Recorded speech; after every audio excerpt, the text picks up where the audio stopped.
नमस्कार दोस्तों। जो फायरमैन का एग्जाम हुआ था आज, उसकी आंसर की आपको दी जा रही है और पूरा देखें आंसर की, जिसमें हमारा पढ़ा हुआ राजस्थान जीके का GK tutor sir YouTube channel पर सभी क्लासें हैं, उनमें से जीके आई है और सभी चैनल इस चैनल को सब्सक्राइब करें, लाइक करें, शेयर करें। चलते हैं फायरमैन का जो अपन का आज का पेपर है उसकी आंसर की।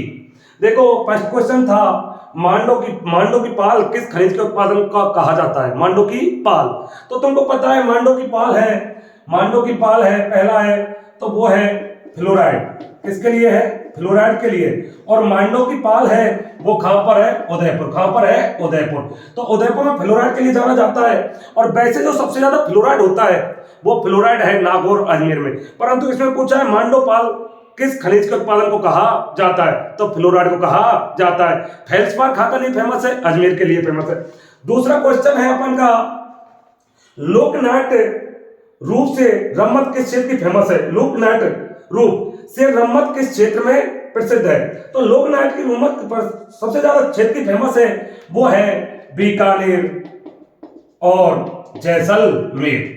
बीकानेर और जैसलमेर। जो लोकनाट्य रम्मत है वो जैसलमेर और बीकानेर की फेमस है, जिसमें जैसलमेर आंसर की में है नहीं और बीकानेर है। इसमें जो आंसर की थी धौलपुर, करौली, मेवाड़, भरतपुर और बीकानेर, जिसमें से आंसर अपन का होगा बीकानेर। तीसरा क्वेश्चन है अपन का, नर्मदा नहर परियोजना कहां स्थित है? नर्मदा नहर परियोजना कहां स्थित है? तुमको पता है उसमें ऑप्शन में आया हनुमानगढ़, गंगानगर, जालौर, बाड़मेर, चूरू, झुंझुनू, जोधपुर, नागौर। तुमको पता है नर्मदा नहर परियोजना है वो है जालौर और बाड़मेर। जालौर और बाड़मेर की नर्मदा परियोजना है। यह राजस्थान की ऐसी परियोजना है जिसे बूंद बूंद परियोजना भी कहते हैं और इसको ड्रेप परियोजना के नाम से भी जाना जाता है। और यह राजस्थान की सबसे नवीनतम परियोजना है। गुजरात के सरदार सरोवर बांध से आती है और राजस्थान के सीलू गांव में प्रवेश करती है। सर्वाधिक सिंचाई जालौर में करती है और सबसे कम करती है कहां पर? बाड़मेर में। तो इसका तीसरे का जो नर्मदा नहर परियोजना कहां पर है? जालौर और बाड़मेर। क्वेश्चन चौथा है कि सम्मिलित कीजिए। तुमको पता है कि सोनी जी की नसियां हैं वो अजमेर में है। सोनी जी की नसियां हैं वो अजमेर में है। पुष्कर है अजमेर में है। सोनी जी की नसियां हैं वो अजमेर में है। सावित्री का मंदिर भी अजमेर में है। तो ये सभी मंदिर अजमेर में है। देखो 84 खम्भों की छतरी है बूंदी में। मैंने कविता बना रखी थी, 84 खम्भों की छतरी बूंदी में है तो केसरबाग में जाकर ढूंढी है। यानी केसरबाग और 84 खम्भों की छतरी बूंदी में। रानी सूरज कबरी बत्ती ये सेनापति की छतरी है। मामा भांजा कागा मंडी ये सब जुट की छतरी है। बड़े बाग की छतरी, देखो 84 खम्भों की छतरी है बड़े बाग की छतरी जैसी। तो बड़े बाग की छतरी, तो बड़े बाग की भी आया है। तो बड़े बाग की छतरी कहां पर है? जैसलमेर। बड़े बाग की छतरी जैसे 84 खम्भों की छतरी बूंदी है, केसरबाग में ढूंढी है। रानी सूरज कबरी बत्ती ये सेनापति की छतरी है। मामा भांजा कागा मंडी ये सब जुट की छतरी है। बड़े बाग की छतरी जैसे मतलब जैसलमेर। बड़े बाग की छतरी जैसे बांडोली की उदरी है। मूसी महारानी अलवेली है तो जयपुर की गैटोरी है। और देवकुंड से बीका बोली रहदास की चित्तौड़ी है। तो तुमको पता है बड़े बाग की छतरी कहां पर है? जैसलमेर। और सुनहरी कोठी मैंने कहा था 84 खम्भों की बूंदी है, केसरबाग में ढूंढी है। रानी सूरज कबरी बत्ती ये सेनापति की छतरी है। मामा भांजा कागा मंडी ये सब चुटकी छतरी है। बड़े बाग की छतरी जैसे बांडोली की छतरी है। तो सुनहरी कोठी कहां पर है? सुनहरी कोठी टोंक। कहां पर है? टोंक। इस प्रकार अपन की सुमित है। पांचवा क्वेश्चन आता है कि विख्यात लोकनाट्य नानूराम किस ख्यात से संबंधित थे? तो विख्यात लोकनाट्य नानूराम, देखो जो ख्यात होती है ये नानूराम था, ये ख्यात होती है। यानी जो अपन के पश्चिमी राजस्थान होता है यहाँ पर खेल होते थे और इनको जगह जगह तमाशा किया करता था। और राजस्थान में ध्यान रखना, राजस्थान में जो तमाशा कला लाया था वो एक राजा था जिसका नाम था सवाई प्रताप सिंह। तमाशा वो लाया था महाराष्ट्र से। कहां से लाया था? महाराष्ट्र से। और विख्यात लोक नाट्य नानूराम किस ख्यात से संबंधित थे? तो किस ख्यात से संबंधित थे? सेका बाटी। अरे किससे थे? सेका बाटी। तो पांचवें क्वेश्चन का आंसर है विख्यात लोक नाट्य नानूराम किस ख्यात से संबंधित थे? सेका बाटी। अब इधर आता है छठवां क्वेश्चन, राग जयंतश्री और छंद की रचना किसने की थी? तो बिट्ठू सूजा था ऑप्शन में, वीरभान था, केशव था, कणिदान था। तो ध्यान रखना, राव क्षेत्री सो जन छंद, मैंने कई बार पढ़ा है कि राव क्षेत्री सो जन की रचना और करने वाला एक बिट्ठू सूजा जी थे। कौन थे? बिट्ठू सूजा जी। ये छंद की रचना की थी, साहित्यकार थे बिट्ठू सूजा जी। इन्होंने राव क्षेत्री सो छंद की रचना की थी। इस प्रकार अपन के 6 क्वेश्चन हो चुके हैं। आगे चलते हैं। तो ध्यान रखना, फ्लोराइड का उदयपुर, बीकानेर, जैसलमेर, ये अपन का चौथा, ये अपन के 7 क्वेश्चनों का यहां पर आंसर हो चुका है। इसके बाद आगे चलते हैं। क्वेश्चन आता है, निम्नलिखित में से कौन सा त्योहार एक कैलेंडर वर्ष में सबसे बाद में आता है? तुमको पता है कैलेंडर वर्ष में पूछ लिया, चैत माह सब। तो कैलेंडर वर्ष में तुमको पता है कि एक त्योहार आता है जिसका नाम है गणगौर, जो सभी को लेके गिरे जाता है। गणगौर सबको लेके गिरा। गणगौर में एक ध्यान रखना, गणगौर में पूजा की जाती है गण और गौर। गौर मतलब पार्वती, गण मतलब शिव और पार्वती की पूजा की जाती है गणगौर पर। और यह त्योहार ऐसा है कि सभी त्योहारों को लेकर डूब जाता है। तो ध्यान रखना, निम्न में से कौन सा त्योहार एक कैलेंडर वर्ष में सबसे बाद में आता है? तो एक कैलेंडर वर्ष में सबसे बाद में आता है, तो 7वें का आंसर है गणगौर। अब बात आती है 8वां क्वेश्चन कि निम्न में से कौन सा वाद्य यंत्र प्रकार में सम्मिलित नहीं है? देखो, वाद्य यंत्र कितने प्रकार के होते हैं? 4। कितने प्रकार के? 4। सुशिर वाद्य यंत्र, सुशिर। कई बार कहते हैं यार इसकी सुशिर लग गई, मतलब हवा लग गई। तो सुशिर वाद्य यंत्र किसे कहते हैं? जो हवा के द्वारा बजाए जाते हैं। और एक आते हैं तत् मतलब तार, वह वाद्य जो तार के बने होते हैं। एक आता है घन, तुमको पता है घन अपन झुमरा को भी कहते हैं। और घन किसका होता है? लोहे का। झुमरा लोहे का होता है, तो जो लोहे और पीतल के बने होते हैं उन्हें घन कहते हैं। एक आता है अवनद, वो खाल व चमड़े के बने होते हैं, उसे अवनद कहते हैं। तो इसमें से पूछा क्वेश्चन, निम्न में से कौन सा युग वाद्य यंत्र प्रकार में सम्मिलित नहीं है? तो देखो, भपंग तद्वाद्य यंत्र है, सिंगी सुशिर है, फूंक द्वारा बजाया जाता है। ताशा अवनद वाद्य यंत्र है, यानी ताशा है, उसकी जो चमड़े की खाल होती है। नड़ ये कैसा वाद्य यंत्र है? सुशिर, ना कि घन। घन किसे कहते हैं? जो लोहे और पीतल के बने होते हैं और जो फूंक के द्वारा बजाए जाते हैं उसे नड़ है। यानी ये नड़ एक सम्मिलित नहीं हो रहा। तो 8वें में क्वेश्चन आएगा नड़। और नड़ कैसा? घन नहीं है, ये कैसा है? सुशिर है। कैसा है? सुशिर। क्योंकि नड़ ये पश्चिमी राजस्थान में बजाया जाता है ये वाद्य यंत्र, और इसका मुख्य कलाकार हुआ था कर्णावीर। कौन हुआ था? कर्णावीर। अब चलते हैं आगे, 9वां क्वेश्चन, राजस्थान के किस भाग में शुष्क खेती प्रचलित है? शुष्क क्षेत्र आ गया तो समझ लो पश्चिमी राजस्थान। तो शुष्क यानी जहां बरसात नहीं होती। तो निम्न में किस भाग में शुष्क खेती प्रचलित है? तो इसमें आया था पश्चिमी भाग, दक्षिणी भाग, दक्षिण पूर्वी भाग, पूर्वी भाग। तो समझ लेना, तो पश्चिमी भाग कौन सा भाग है? पश्चिमी राजस्थान यानी पश्चिमी भाग, जहां शुष्क खेती प्रचलित है। ये वहां पर सबसे ज्यादा किसकी खेती की जाती है? खरीफ की, क्योंकि बाजरे की मौसम पर आधारित है। अब बात करते हैं 10वां क्वेश्चन कि राजस्थान राज्य मानव अधिकार आयोग के अध्यक्ष एवं सदस्यों की चयन समिति में निम्न में से कौन सम्मिलित कौन नहीं होता? ध्यान रखना, इसमें राज्यपाल नहीं होता। गृह मंत्री भी बैठ सकता है, विपक्ष का नेता भी बैठता है, और मुख्यमंत्री भी बैठता है। मुख्यमंत्री तो इसका अध्यक्ष होता है, राज्यपाल नहीं बैठता। तो क्वेश्चन आएगा 10वें का राज्यपाल। अब चलते हैं 11वां क्वेश्चन, राजस्थान की रुंठित, इसको रुंठित कहते हैं। सरता किस नदी को कहा जाता है? रुंठित और सरता। एवं है घग्गर, बनास, बाणगंगा, रूपा, रेत। घग्गर को ध्यान रखना, घग्गर को लेटी नदी कहते हैं, सौतन नदी कहते हैं। और उसको घग्गर, जो घग्गर नदी है, कौन सी नदी है? घग्गर नदी है, उसको लेटी नदी उसको घग्गर को मृत नदी के नाम से भी जाना जाता है। उसको यानी घग्गर नदी है उसको हनुमानगढ़ जंक्शन को डुबोती है, इसलिए उसको शोक नदी भी कहा जाता है। घग्गर नदी को शोक नदी भी कहते हैं, मृत नदी भी कहते हैं, लेटर नदी भी कहते हैं, और उसको सौतन नदी के नाम से भी जाना जाता है।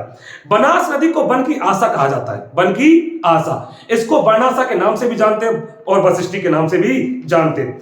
रुंठित नदी कहते हैं बाण गंगा को। रुंठित नदी व सरता नदी के नाम से जो जानी जाती है वो बाण गंगा नदी है। बाण गंगा नदी है वो सरता और रुंठित नदी के, मैं कई बार पढ़ा चुका हूं। रुंठित नदी इसलिए कहते हैं बाण गंगा को, ये बाण गंगा है, बाण गंगा, ध्यान रखना, बाण गंगा, इसे अर्जुन की गंगा कहते हैं, इसे अर्जुन की गंगा कहते हैं, इसको ताला नदी के नाम से भी जाना जाता है। बाण गंगा, जब अर्जुन ने, उसके भाइयों ने कहा था अर्जुन से कि हे भाई हमको प्यास लगी हुई है, तब वो हमारे बैराट की पहाड़ियों में घूम रहा था, यहां पर अज्ञातवास काट रहे थे हमारे सरिस्का अभ्यारण्य और इधर जो अपन का बैराट की पहाड़ी है, तब उसके भाई ने कहा मैं पानी निकालता हूं, तो अर्जुन ने इसमें बाण दिया, पहाड़ में, बैराट की पहाड़ी में बाण दिया, और वहां से क्या निकली गंगा, क्या निकली गंगा, और उसका बाण दिया, बाण से क्या निकली गंगा, तो इसलिए उसे बाण गंगा कहते हैं। इस नदी को अर्जुन की गंगा भी कहते हैं, इसको ताला नदी के नाम से जाना जाता है, इसे रुंठित और सरता नदी भी कहते हैं। रुंठित नदी इसलिए कहा जाता है क्योंकि इसमें पहले यह नदी सीधी यमुना में जाके मिलती थी, अब वर्तमान में यह नदी भरतपुर तक रह जाती है और रूस गई थी यमुना से, इसलिए इसे रुंठित नदी के नाम से जाना जाता है। अब चलते हैं 12वां क्वेश्चन कौन सा है भाइयों, 12वां क्वेश्चन कौन सा है भाइयों, देखो सम्मिलित कीजिए। देखो बिश्नोई संप्रदाय की जो मुख्य पीठ है बिश्नोई, इसमें 29 नियम होते हैं, इसकी मुख्य पीठ है वो है मुकाम बीकानेर। जसनाती, जिसमें जसनाती संप्रदाय है कतियासर बीकानेर, जसनाती संप्रदाय कतियासर बीकानेर में जसनाती संप्रदाय के द्वारा एक नृत्य किया जाता है जिसका नाम अग्नि नृत्य, और अग्नि नृत्य कहां का फेमस है, कतियासर बीकानेर, और बीकानेर का फेमस है, मैंने संत पढ़ाए थे उनमें खूब बताया था, और आप भी मेरे जीके टूटन सर TOOTN टूटन सर को यूट्यूब चैनल को सब्सक्राइब करें और उसको शेयर करें, लाइक करें, और उसमें मेरी जीके देखें, क्वेश्चन बाहर नहीं जाएगा। इधर जसनाती संप्रदाय की जो पीठ है वो है कतियासर बीकानेर। इधर दादू संप्रदाय में कई बार बता चुका हूं, दादू दयाल था, इसे राजस्थान का कबीर भी कहते हैं। दादू दयाल की मुलाकात मैंने कई बार बताई थी कि अकबर से फतेहपुर सीकरी में कराई थी। दादू दयाल ने एक रचना की थी, बाणी ग्रंथ लिखा था, कौन सा ग्रंथ लिखा था, बाणी ग्रंथ लिखा था। तो दादू संप्रदाय की जो मुख्य पीठ थी वो थी नरेना जयपुर, कहां पर थी भैया, नरेना जयपुर। राम स्नेही संप्रदाय की जो मुख्य पीठ है वो है भीलवाड़ा में, परंतु इसमें भीलवाड़ा नहीं आया, इसकी राजस्थान में 4 पीठ है राम स्नेही की, तो इसमें आया है सिंहथल, क्या आया है, सिंहथल, तो सिंहथल कहां पर है, बीकानेर, तो राम स्नेही संप्रदाय की मुख्य पीठ कहां पर, सिंहथल बीकानेर। इस प्रकार अपन के सम्मिलित हैं।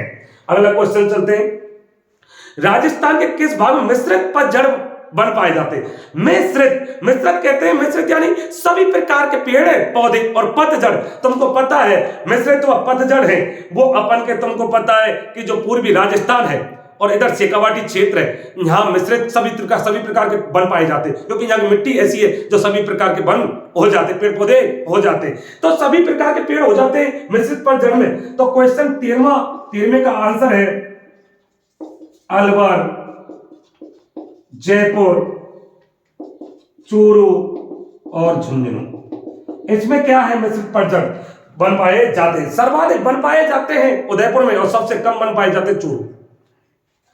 अगला क्वेश्चन लेके चलते हैं 13 के बाद 14वां, निम्न में से कौन सा लोक देवता सम्मिलित नहीं है, इसमें लोक देवताओं में सम्मिलित नहीं, इसमें पूछा गया है देवताओं की मां का नाम, देवताओं की मां का नाम।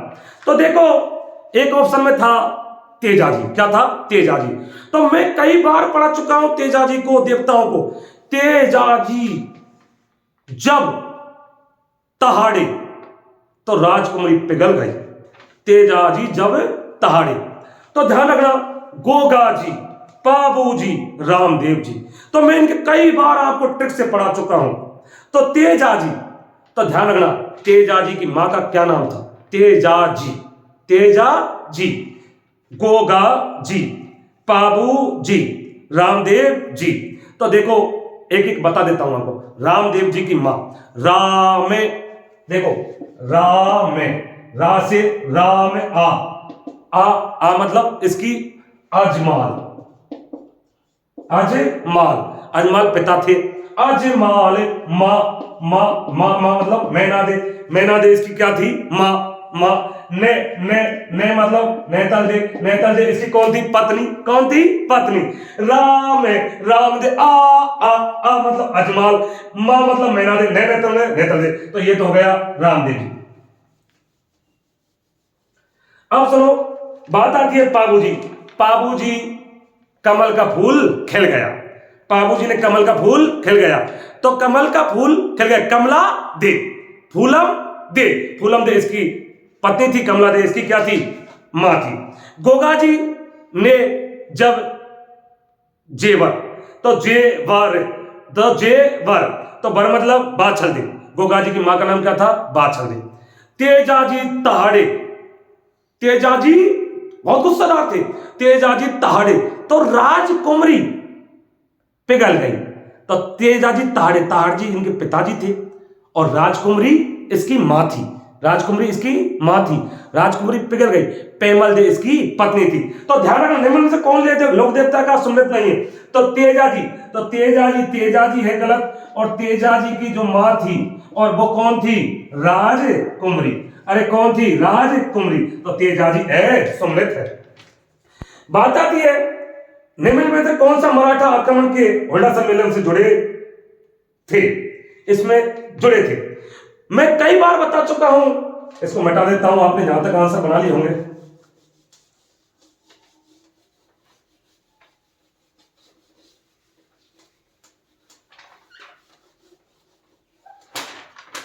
कि निम्न में कौन सा मराठा आक्रमण के खिलाफ होल्डा सम्मेलन से जुड़े थे? महाराणा जगत सिंह द्वितीय, महाराणा जगत सिंह द्वितीय। देखो ये अपना क्वेश्चन है 15 नंबर का।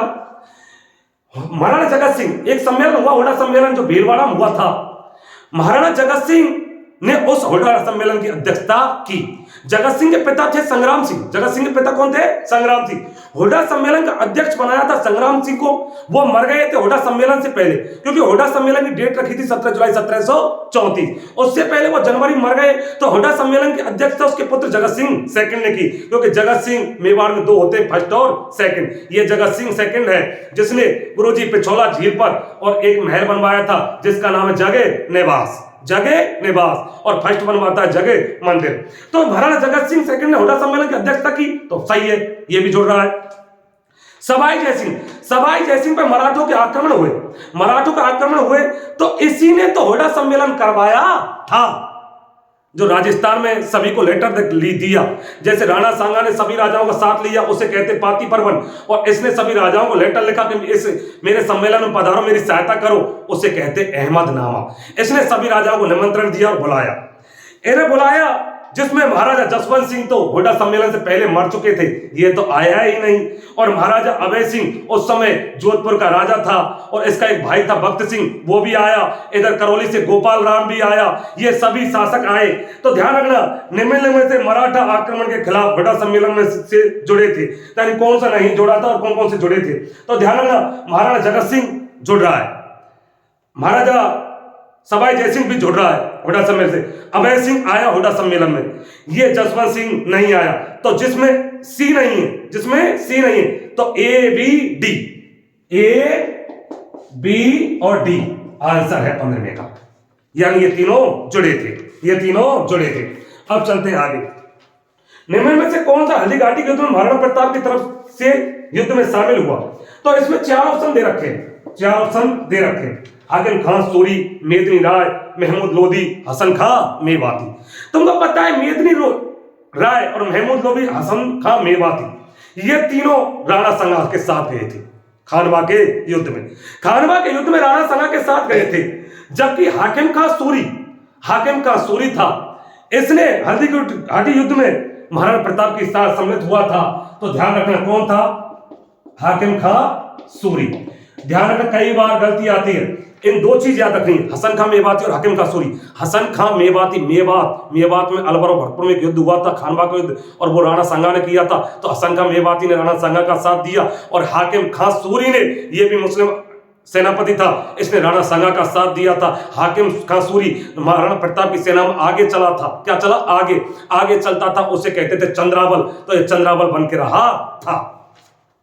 अब चलते हैं 18वां क्वेश्चन, ध्यान रखना, महमूद लोधी, मेदिन राय, हसन खां मेवाती ने राणा सांगा का साथ दिया, हाकिम कासूरी ने महाराणा प्रताप का साथ दिया। निम्नलिखित संतों में किसने अपने लेखन में मेवाती बोली का प्रयोग नहीं किया? अरे मेवाती बोली का प्रयोग किसने नहीं किया? सहजोबाई चरणदास की शिष्या थी, लालदास जी, ये अपन के भरतपुर अलवर से चरणदास, ये सभी जुड़ रहे थे मेवात से। सहजोबाई चरणदास की थी, तो तीनों का मेवात से जुड़ना था। ये सुंदरदास था, ये खंडेलवाल जाति से था, और ये दौसा का रहने वाला था। कहाँ का था? दौसा का। खंडेलवाल था, दौसा का था, दौसा को मेवात नहीं कहते। तो ध्यान रखना, निम्न संतों में से किसने अपने लेखन में मेवाती बोली का प्रयोग नहीं किया? तो किसने नहीं किया? सुंदर दास ने। किसने नहीं किया? सुंदर दास ने। आगे चलते 18वां क्वेश्चन, मुंशी देवी प्रसाद ने किसको राजस्थान का अव्वल फजल की संज्ञा दी? तो मुंशी देवी प्रसाद ने किसको राजस्थान का अव्वल फजल? मेहनौत नेरसी, इसे राजस्थान का अव्वल फजल कहते हैं। मुंशी देवी प्रसाद ने कहा था। वैसे अव्वल फजल एक राजस्थान, अकबर के नौरत्नों में सम्मिलित था, और इसको महनौत नेरसी को राजस्थान का अव्वल फजल कहा जाता है। महनौत नेरसी ने एक ख्यात लिखी थी, नेरसिरी क्या, और उसमें सबसे पहले पश्चिमी राजस्थान में गांव के लोगों की जनता का वहां पर जनगणना की थी, इसलिए महनौत नेरसी को जनगणना का अग्रज भी कहा जाता है, राजस्थान का अव्वल फजल भी कहा जाता है। और वो कौन है? महनौत नेरसी। अरे भैया कौन है? महनौत नेरसी। महनौत नेरसी है, इसे राजस्थान का अव्वल फजल भी कहते हैं। अब चलते हैं 19वां क्वेश्चन, किस क्षेत्र शैली में पशु पक्षियों की बहुतायत रहती है? तुमको पता है बूंदी शैली तो फेमस है पशु पक्षियों के लिए, तो ध्यान रखना, पशु पक्षियों के लिए कौन सी शैली है? बूंदी। कौन सी है? बूंदी। निम्न में से कौन सा युग में आरटीडीसी की होटल के नाम पर स्थान में सम्मिलित नहीं है? देखो, मूमल जैसलमेर की फेमस है, इधर काजरी है, वो उदयपुर की फेमस है, खादिम है, वो अजमेर की फेमस है, ढोला मारू है, वो कोटा की फेमस है, जोधपुर की है, वो तो घूमर है, प्रसिद्ध है, घूमर है, वो जोधपुर की है, ढोला मारू कहां की है? कोटा की। तो इसमें जो 20वां है, इसका ऑप्शन है बी असंगत है, और ढोला मारू क्या? ढोला मारू, ये ढोला मारू जोधपुर है, ये गलत है, जबकि ढोला मारू तो कहां पर है? कोटा, और जोधपुर में कौन सी है? घूमर। कौन सी है? घूमर। इस प्रकार अपन के 20 क्वेश्चन हो चुके हैं, एक क्वेश्चन आगे है, निम्न में से कौन सा युग में सम्मिलित नहीं है? निम्न में कौन सा युग सम्मिलित नहीं है? देखो, इसमें कहा था जालोर, कानड़देव, सिवाड़ा, मालदेव, रणथंभौर, हमीरदेव, चित्तौड़, रतन सिंह। देखो, जालोर का राजा कानड़देव रहा था, पक्का रहा था, कोई दिक्कत नहीं।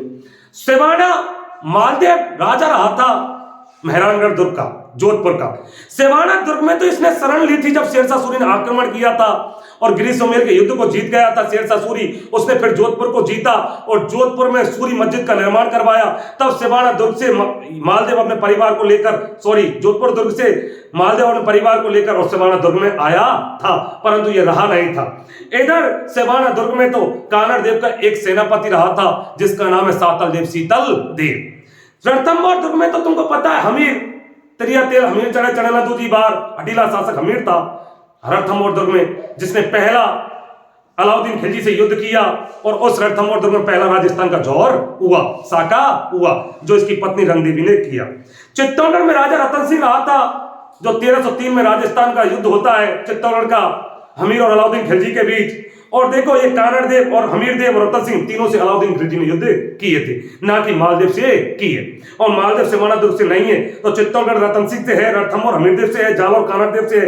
तो ऑप्शन में असंगत कौन सा है? 21वां, तो ये है सिवाड़ा। कौन सा है? सिवाड़ा।